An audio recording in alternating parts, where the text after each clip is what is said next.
Today is January 10th, 2013. My name is Avi Master. I'm interviewing Charlotte Michener Krasnoff, who was one of the founders of MROHP, an important organization in Boulder, and has been a member of the Jewish community of Boulder since 1965. The interview is being recorded for the Maria Rogers Oral History Program and the Jewish Oral History Program. The mission of the Jewish Oral History Program is to get a sense of what Jewish life and the life of Jews was like in the mid-20th century in Boulder, and to learn about the development of Boulder's thriving Jewish community, how we got to where we are today. The interview is being filmed by Anne-Marie Poise. Okay, so let's begin with at the beginning. We're going to begin with a little bit about where and when you were born. Well, I went to Philadelphia to be born. Yay! My family lived outside of Atlantic City in Ventnor, which is the yellow property in Monopoly. Yes, I know it well. Okay. But because my family had come from Philadelphia, my mother had her doctor there, and so we went there to get me born. And I was born in a Catholic hospital, and unfortunate of it because they didn't have room in the inn, and my mother was put on a cot in the hallway, and she was told by the nuns that Jewish women scream and yell and are absolutely impossible, and my mother determined that she would not during the birth. And so that was my entrance into the world, and hearing that story. The city of brotherly love had not been real friendly to my family, who had come from Russia during the pogroms of 1910. And I grew up hearing stories about the difficulties that were there. I think it's kind of interesting, the story of my mother's family. My grandfather, maternal grandfather, was an Orthodox rabbi. They lived in a town called Ekaterinoslav, which means Catherine the Great, and on the river, on the Dnieper River, which is a very large river in Russia, similar to the Mississippi, I guess. And there was a pogrom which they usually had around Easter time. And apparently they had had a cleaning lady, and this lady told the soldiers, I can't even think of the name, what are the Cossacks, she told them where the family lived and brought them to the house. And because my family was religious, they had two kitchens, which is very common in a very religious home. And so they hid in the Passover kitchen, which was above the stairs leading down to the river. And so my grandfather and his wife and children went down the stairs, got into a rowboat, and he rowed across the river. There was a city on the other side. My mother's earliest memory was of bullets striking the water. She was about 3 at the time. So my mother was a very shy person, very sweet and kind, but she was reserved because she didn't want to be part of the world because it was dangerous. Yeah. Her deepest wish was that when her children were able to go to college, which of course they would be, because that's a Jewish home, that she could go too. It didn't happen, of course, but she was obviously very bright. Anyhow, they came to Philadelphia and lived in Philadelphia, where my grandfather earned a living both marrying people and doing brises and shechting meat. In fact, he went to the city of Princeton, and he used to go over there to make the meat kosher. And he refused to work for he complained because he said it wasn't good enough, it wasn't clean enough, the animals weren't healthy enough, and they fired him. So anyhow, so I have some religious roots there. My father's family was also Orthodox, but not quite, and they were very observant, but they weren't as learned as my grandfather had been. But at any rate, my parents went to Atlantic City to be married. It was a very elegant place in those days. Did they meet in They Russia? Met, no, they met in the United States. They met in the United States? No, my mother, when she came over, was like 6 years old. Oh, okay. My father was about 8. Oh, they were okay. both little kids. Both from Russia? Both from Russia, both from the Ukraine, and then they both ended up in families in Philadelphia. And so they met on a blind date, I think. And the very first night, my father proposed to my mother, and she said, "You're kidding." And a month later, they got engaged. I admire my father tremendously. He was the youngest of 6 children, and I've skipped over the part about my family leaving from Russia, and maybe I shouldn't have done that, because it's kind of fascinating. Would you Yes, please. Okay. We really want all of it. Okay. So on the other side, and in those days, women's health was at great risk. And so my grandmother was very young compared to my grandfather. She was his 3rd wife by attrition. One had died in childbirth, one had died because of some kind of plague of some kind. And then he, at age 50-ish, married my grandmother, who was like 20, an arranged wedding. And it was not to my grandmother's liking, but it was a great honor because he was a rabbi and very learned and well respected. At any rate, so they came to Philadelphia, the city of brotherly love. I remember that one of my uncles used to go to school, and he was beaten up every single day because he was a Jew. And he dropped out at age 14 because he couldn't take it anymore. Went on and became a restaurateur, but he never had the education he well could have utilized. Yeah. Everyone in the family was bright, but the youngest got to go to college in both my mother's family and in my father's family. Everyone worked so that the youngest one could go to college. So my father was the youngest, and so he got to go to school. And I remember he went to Wanamaker's department store in those days in Philadelphia, and he swept floors to help get himself through. He went both to Temple University and the University of Pennsylvania. And my mother had become a secretary, and she was top-notch, and she worked for one of the early mail-order colleges. I used to remember the name of it, and you have to forgive because I don't always, my verbs and nouns don't always come out nowadays. But anyhow, she became the secretary to the executive of this college. My father had a degree in accounting. He was a magnificent teacher. He worked his way through college in addition to sweeping floors, teaching Yiddish-speaking people to speak English. He was a wonderful teacher. He was the best teacher I ever had in my whole life. He could make you sit on the edge of your seat if he was teaching you how to fill out an income tax form, because he had the old Talmudic training. And he made it so interesting. And 2 questions. Why is the youngest child the one that goes to college? Because they have to work to make enough money, because they're immigrants. They're poor as church mice, synagogue mice.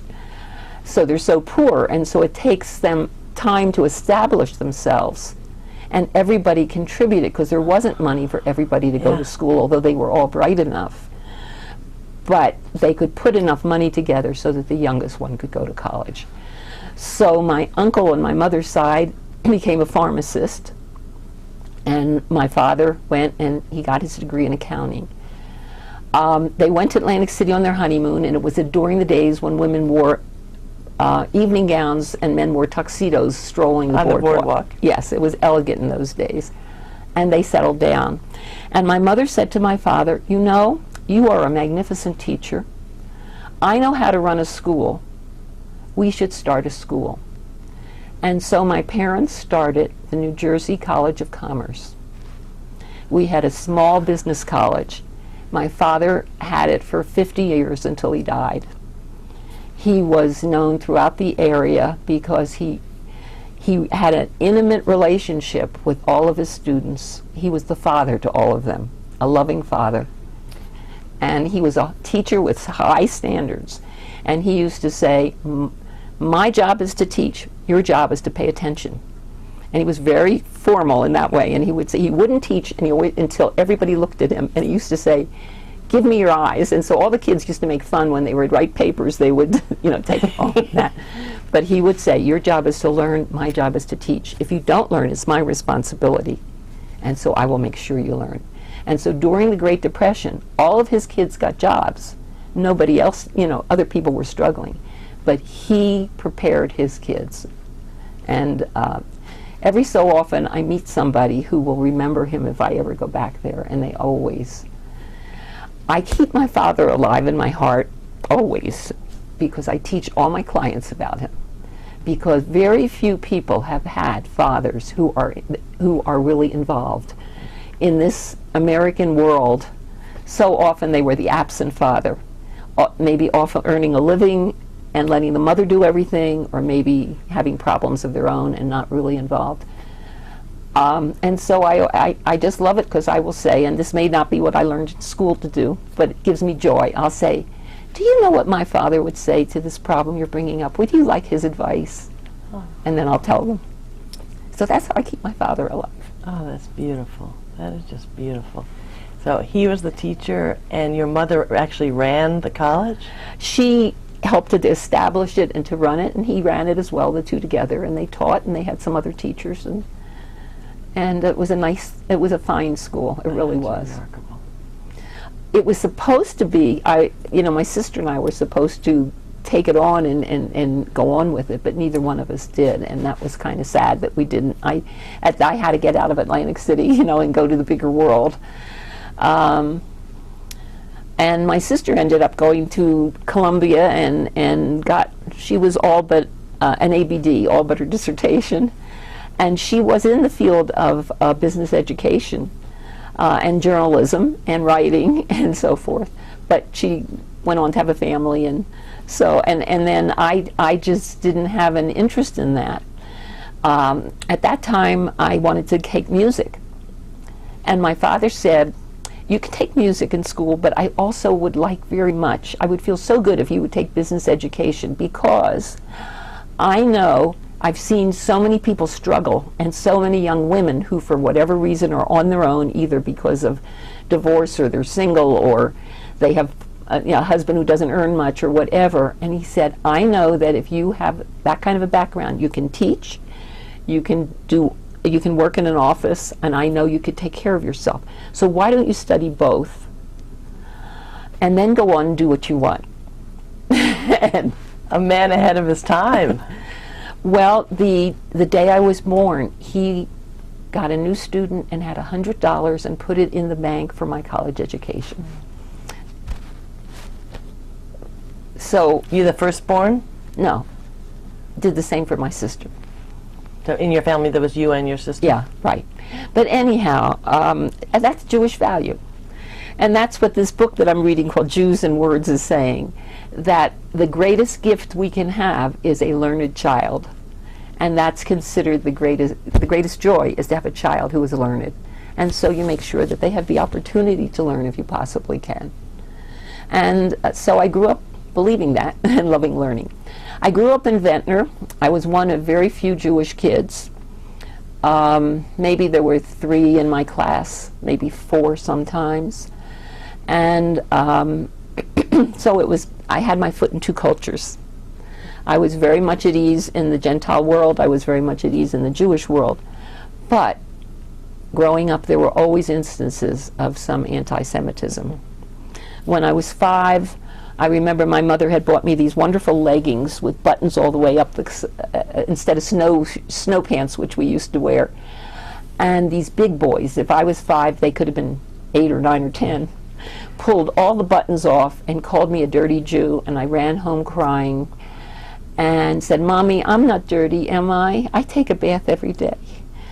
So I had things like that would happen through my life. Not an awful lot, but they would happen. I had blonde hair.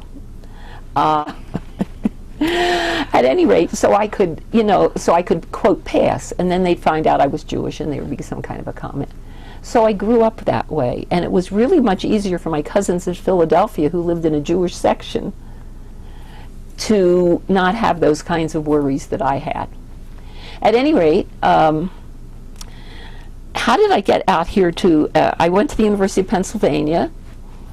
I was a teacher. Let's back you up just a little bit. I just want to hear a little bit more. Don't you worry about. I'll take okay. your version. Okay.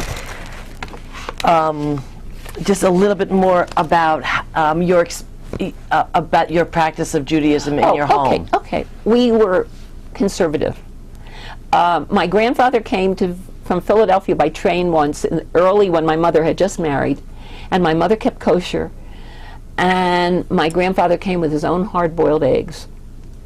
And my mother was so hurt and so insulted that she said, I'm not going to keep kosher then. This is hard work, and I do it because I want my parents to be able to visit, and if he's going to bring his own food, then I'm not going to keep kosher anymore. So we always had kosher style. We didn't have milk and meat, and we didn't eat pork or ham, and all of that. And we grew up with a small conservative synagogue, very tiny, and we observed the holidays. My father would close school on the holidays, and that's how I grew up. But at the same time, I sang in the choir at high school, and I knew all the Christmas carols in Latin. I played in the orchestra, I played the cello. I thoroughly enjoyed, being, I had to go to Atlantic City High School, which has now been torn down because of the gambling. But anyhow, that was a big high school, but I grew up in a small school, and it was like a small town when I grew up there. It was 6,000 people, although we were attached to a bigger city of 60,000. So I had a smaller town bringing up. Just a little aside. I own a little house on Brigantine, in that little tiny island. Yes, right next to Atlantic City. Yes, I did. I couldn't sell it even when I moved out here. I'm sure. And then they were hit by all the water and whatnot. Actually, nothing happened. Nothing happened to Brigantine? Okay. But when I grew up, there was almost nothing on Brigantine. Yeah. It was just wild, and we would go there and take rides and go look at it. There were a few little buildings, and that was it. Anyhow, I used to have bad throat problems. And our family doctor, who was a throat specialist, said, I grew up in Denver. And he said, I think the climate there would be much better for you. Oh, that's how you came to Denver. And so that's how I came to Denver.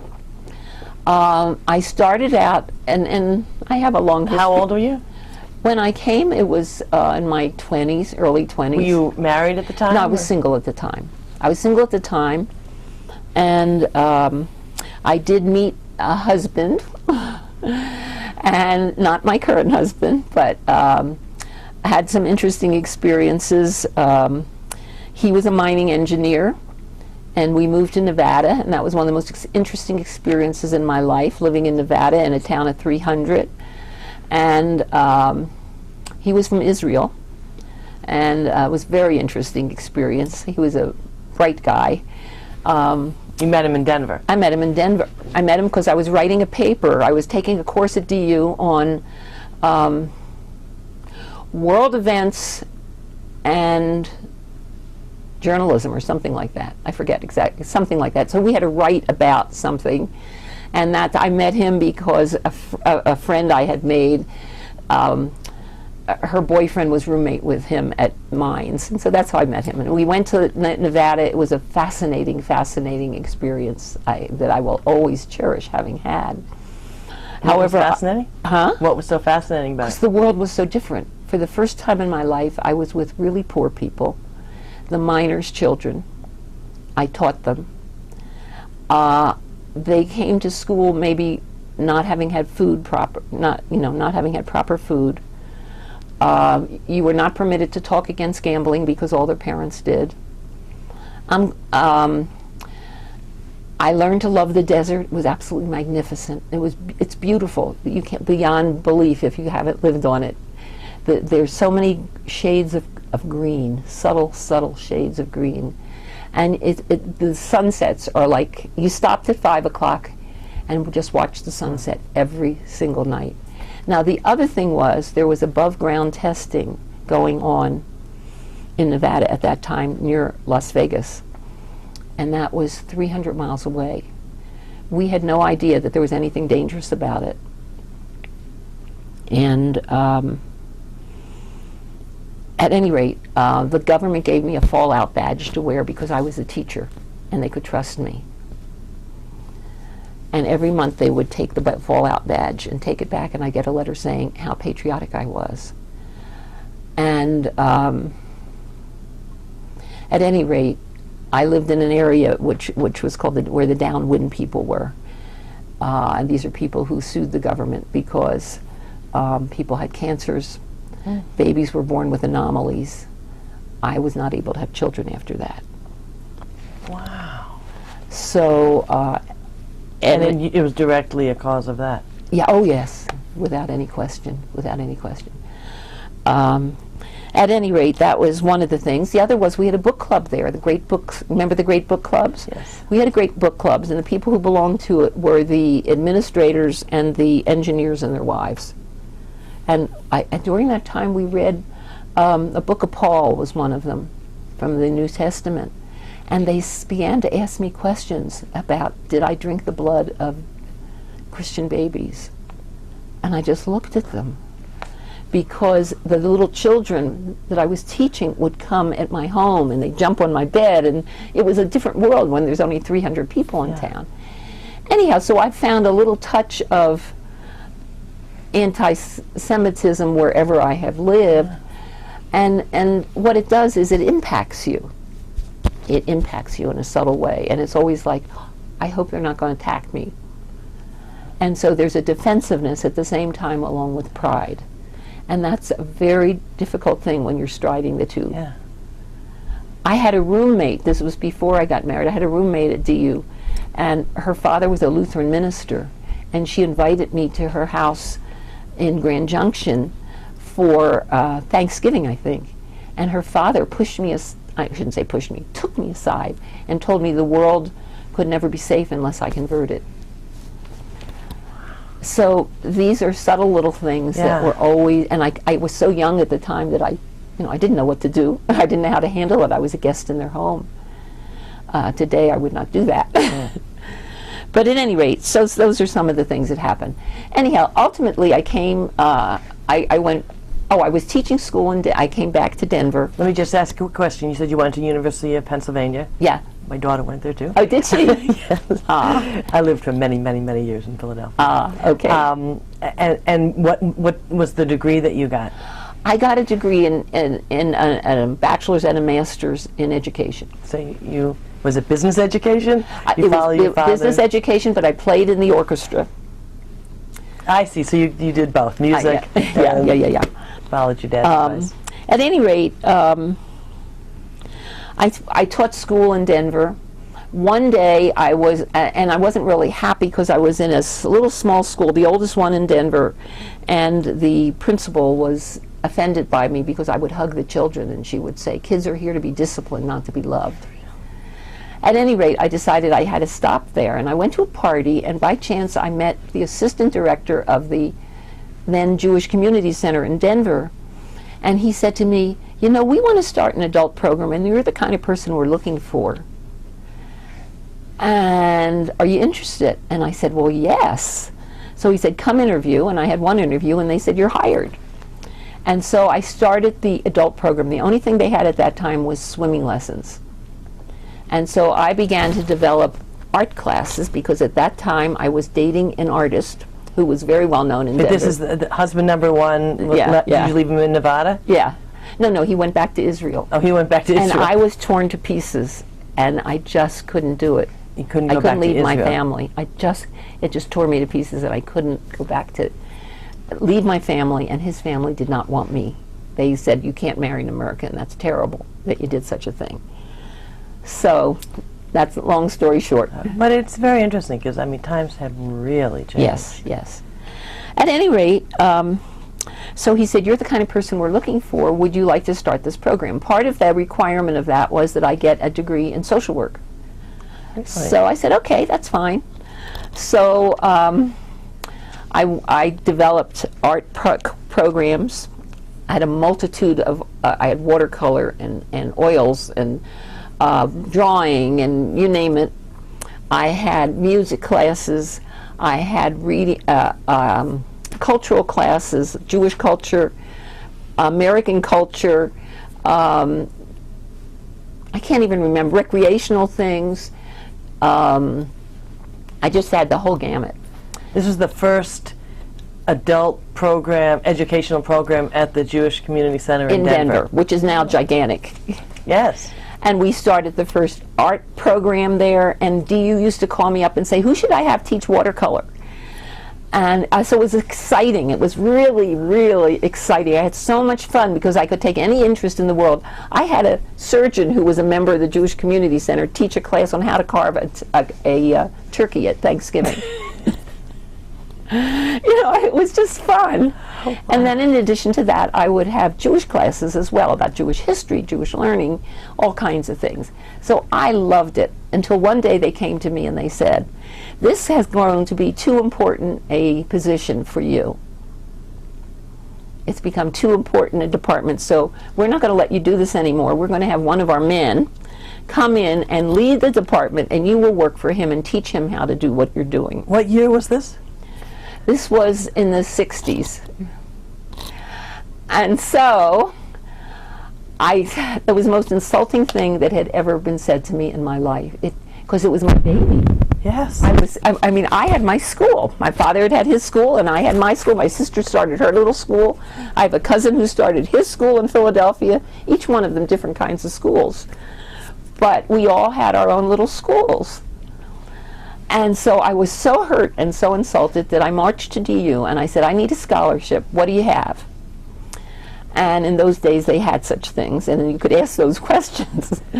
And they said, well, you could go into the field. The only thing we have is National Institute of Mental Health. And you have to go into the field of mental health. And I said, but I don't know anything about that. When you studied social work, what was the I was in group work. Group work. Group work. And I have many stories that go about that, how I took black kids who had never been to the mountains, and I organized a thing and took them to the mountains for the first time, and I got in trouble with the principal because I hadn't done it through her. I did it on my own and stuff like that. But anyhow, so I loved working with groups. Anyhow, so they said, you're going to have to commit to be in the field of mental health for the rest of your life. And I said, how can I do that? I said, I thought people gave 1 year or 2 year commitments, but I've never, you know, I know nothing. I've never been to a mental hospital. I don't know anybody who's severely ill.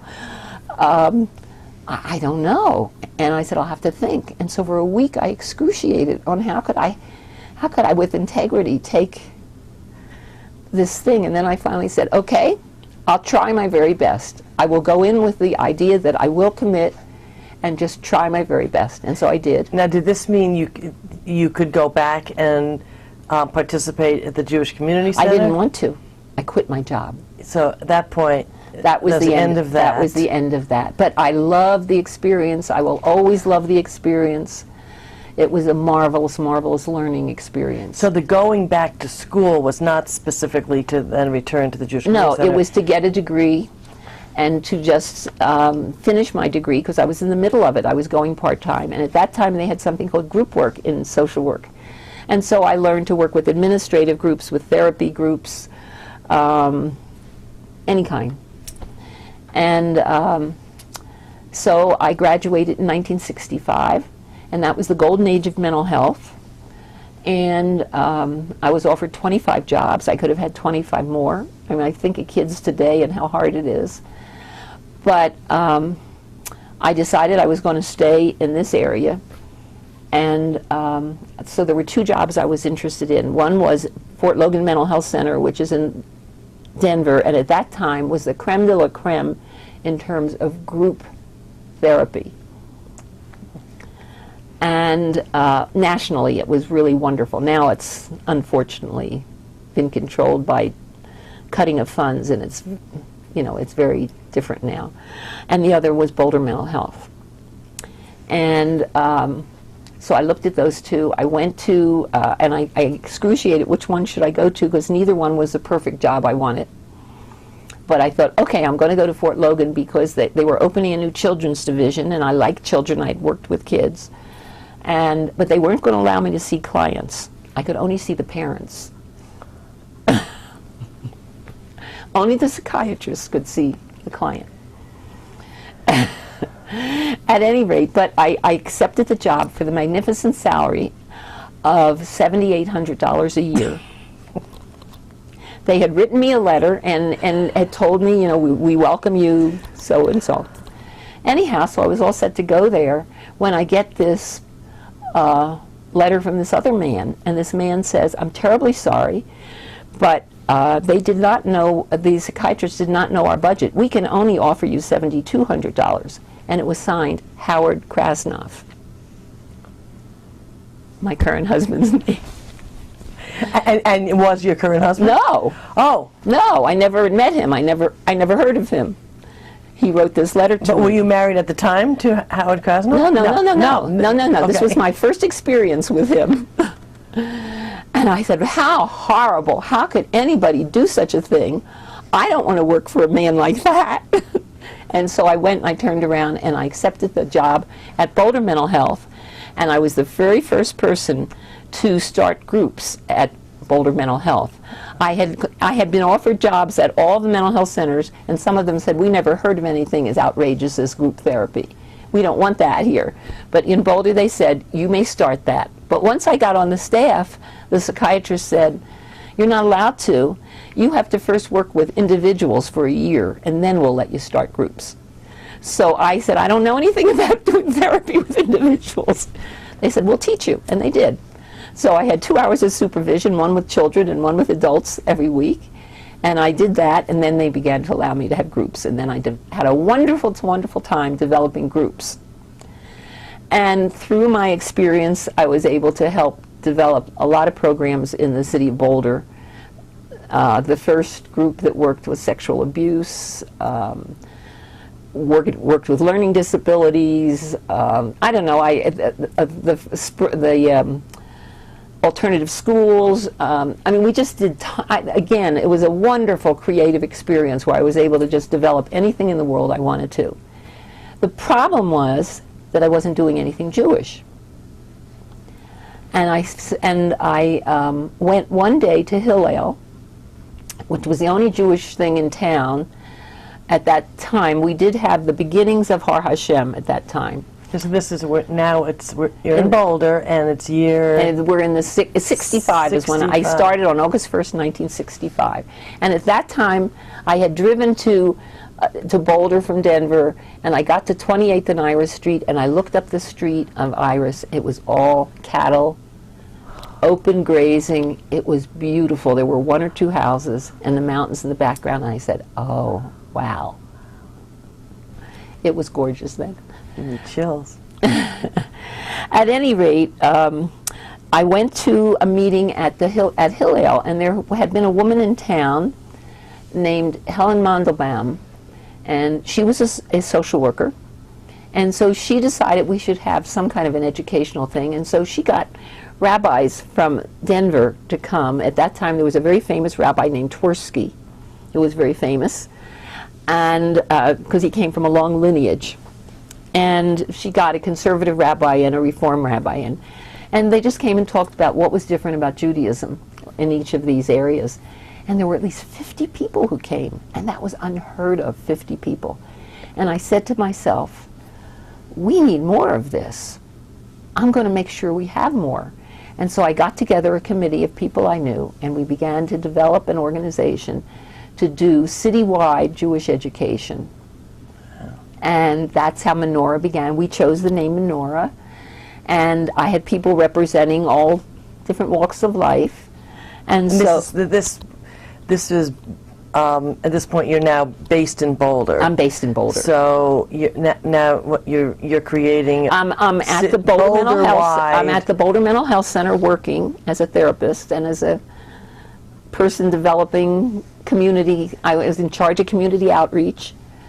And then I decided that we needed to have more Jewish education here because we just didn't have anything. And so what we developed was a pattern, if I can remember anymore. We would always have a class on Jewish history. We always had Hebrew. We always would have something Jewish cultural. We always, and we would, I can't remember what else. We had certain history. We always had Jewish history.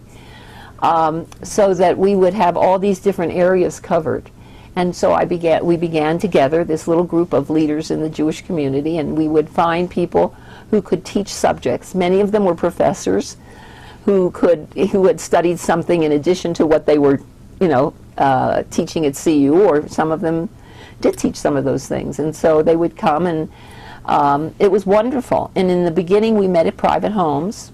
And so we would be on a Sunday morning, and people would come to our home, and we would have, we would have coffee and cake and discussion, and it was wonderful. Eventually, we got larger, and we began to meet at the synagogue part-time. We tried to keep everything neutral. We didn't want to be attached to any group so that we would open to anyone. And we always had non-Jewish people coming to our classes as well. Anyhow, it was just a joyful experience. It was hard work. It was fun. I met marvelous people. And that went on through the years. And even though there were synagogues, they didn't have a program. And so I would get each of the rabbis to always promise to teach. And so they would each teach a class. And anyhow, we got to the point where we got a little grant through Allied Jewish Foundation. They gave us a little tiny grant because I said, this is getting to be too much for me to organize. You were doing this and you had your other full-time and job. I said, we need to hire a coordinator. And so we got a little grant, and we had a part-time coordinator. And through the years, we had a number of different wonderful women who were part-time coordinators. They all were interesting. They all had much to contribute. They all had their special expertise in doing things, and so they helped to develop a menorah. Then we get through history fast. Wait, let me just slow you down just a little bit. So who were the people who started menorah with you? Oh, golly. I know that Lois and Jeff Linsky were part of it. Lou Bloom, who's passed away. There was a young woman who went to get her PhD out in Stanford. Can't remember her name. Eventually, Alan Hittleman. Eventually, Larry Sturgeon. I can't even remember. There's that's there've been so many people, so many wonderful people from throughout the community who worked really hard. Nina Judd was one of my people who was coordinator, was wonderful. I'm sorry that my 82-year-old brain does not remember names. It's a fact. You don't remember nouns. You just don't. But that's fine. I'm just struck by, really, it was another way of you starting, like your dad and your sister and your cousin, another way of you starting a school. Right. A Jewish education school. Right, and it again was my baby and my joy. And then we began to have a Jewish community center develop here. And so they said menorah should be part of the Jewish Community Center. And we resisted it. We really didn't want to have that kind of control, and that somebody else would come in with their value system and so on and so forth. But in the end, it was, and at that time I think we would have our classes at the Jewish Community Center by that point, because we used to do one semester in one synagogue in Harshem, and one semester we'd be in Bonnet. Anyhow, and then eventually we went to the Jewish Community Center because, again, we wanted it open to everyone. Anyhow, they kept pushing and saying, you really need to be part of us. And then Allied said, we're not going to support you anymore because from a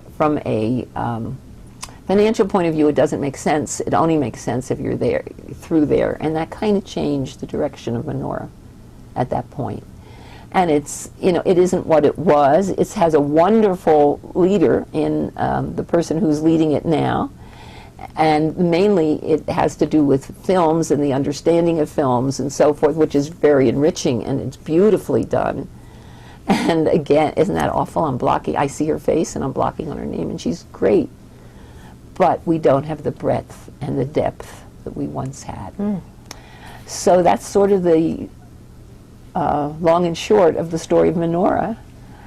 But I'm sure that I just have a feeling, I know someday it's going to come up again, because it makes sense from a logical educational point of view, it makes sense to have a centralized learning place. We shouldn't be teaching the same classes in this place, in this place, in this place. It does not make sense. It's much better to find the finest teacher there is and have everybody learning the same thing. If you're learning beginning Hebrew, what difference does it make where you're learning it? And if you're learning about history, if you're learning about culture, there are specialized things that each subgroup has that they should be in charge of. But it really makes sense educationally that it should be centralized. And I think that will happen. It has happened in other cities, and it can happen here. So that's the story of Menorah. And that's something that I will always love, the past about that. Now I'm leading a much more quiet life. I just work very few, I see a few clients in here, right in this room. I have a wonderful commute down a set of stairs. And, but I think being Jewish is very important to me. And I think I bring my Jewish values into my therapy. As I pointed out to you on the wall before, I have a quote from the Talmud which says, all beginnings are difficult, because always the first time people come to see you, they're scared to death. Yeah. And then the other thing is, I have the very famous Hillel saying on the wall, which is, if I'm not for myself, who will be? If I'm only for myself, what am I? If not now, when? I teach that to every single person I see. I help them understand why they need to be for themselves, why they need to assert themselves and stand up for that in which they believe. And it's a very wonderful, wonderful saying that has inspired many, many people. I also carry my Jewish background with me, I think, in the way I relate to people. And that's I don't mean that in any way to be pejorative, but I think that I'm interested in the human being, not just in the theory of how do you get them to get over depression or anxiety or anything else.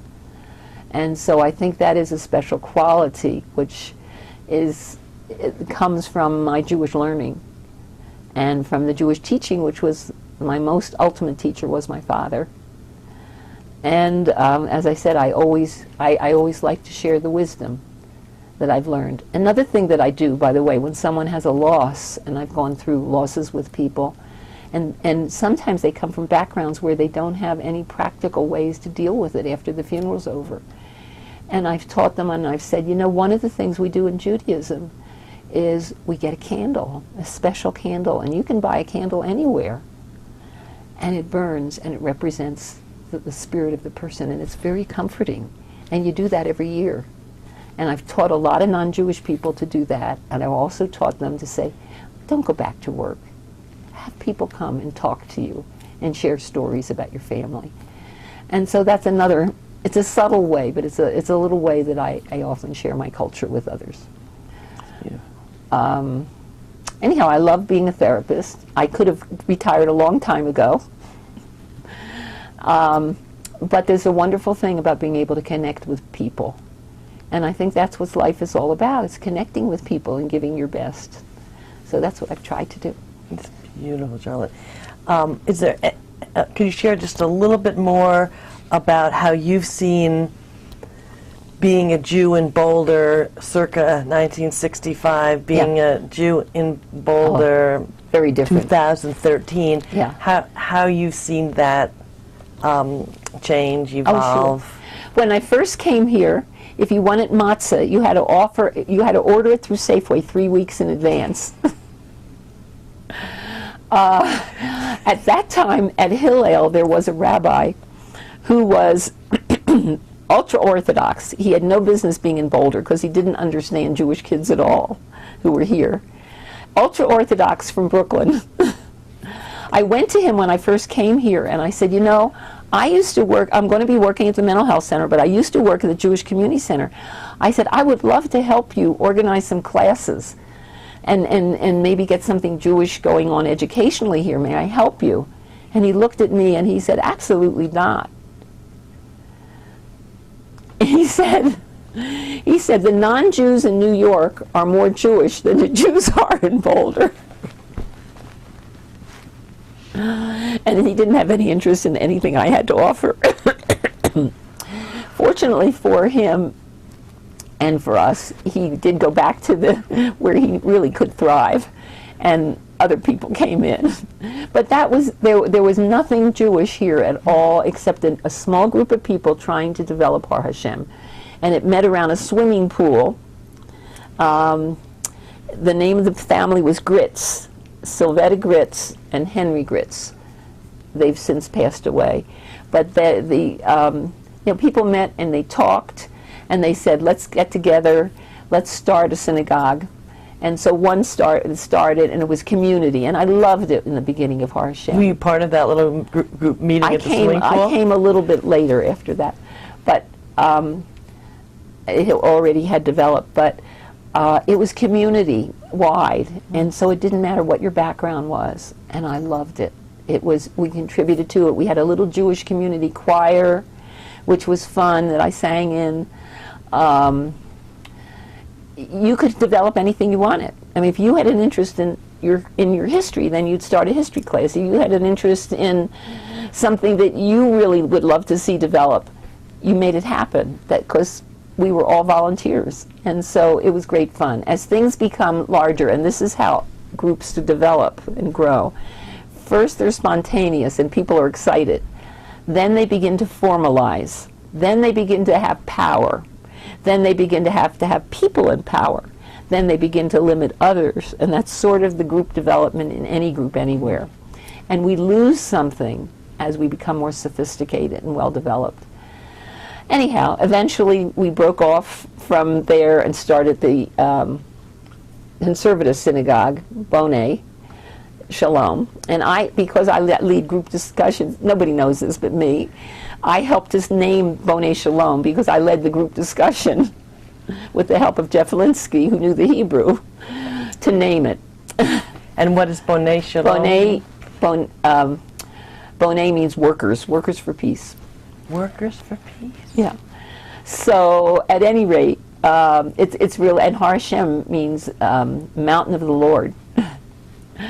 At any rate, and now we have huge new groups here. We have the people, Rabbi Shlomi Schechter's groups, and two synagogues there. And I mean, we've just developed. There's Jewish people everywhere.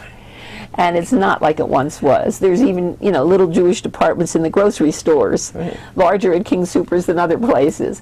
We tried to have a kosher deli here, which didn't go, but there was an attempt at it, and it was fun. Gary Kornfeld started that, and he used to have a thing in the paper that would say, it's worth the schlep to get there. Anyway, but it's very different now because there are Jewish people everywhere, and people are aware of Jewish people, and we have lots of wonderful people who are intermarried, lots of people who have converted, lots of people from cultural backgrounds that are very strong. We also, and then we had a thing, I'm just remembering different programs we had. There was something that was started in Denver and then we brought to Boulder, a learning thing that was an in-depth thing. I'm sorry, I can't remember the name anymore.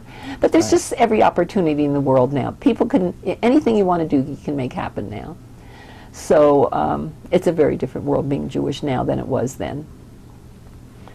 It's amazing listening to what you stood for, what you've created, and the joy that you've gotten from doing it. It's really remarkable, Charlotte. Thank you. Really well, there's always remarkable. joy when you can do what you love.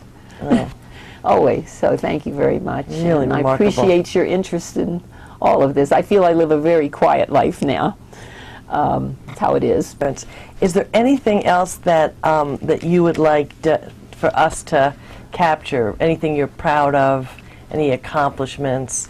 Any words of wisdom? You've earned the right to offer words of wisdom. I guess I think there's great depth in maintaining one's Jewish identity. It's wonderful to be part of the general community. It really is, and we're so lucky that we have that opportunity. But to just give it away is a great loss. I think it's very important because we are always connected to the past while we are in the present. So one of the things this brings to me is I've had this feeling since I was a child at Pesach, at Passover.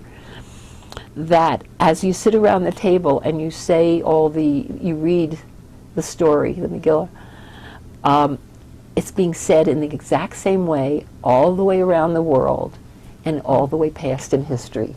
And I love all those connections. And I think it's very enriching for us to continue to keep those connections, and that we should work very hard and not just melt into the general community. We lose something if we just give ourselves away. So, Well, thank you very, very much. It's been an honor.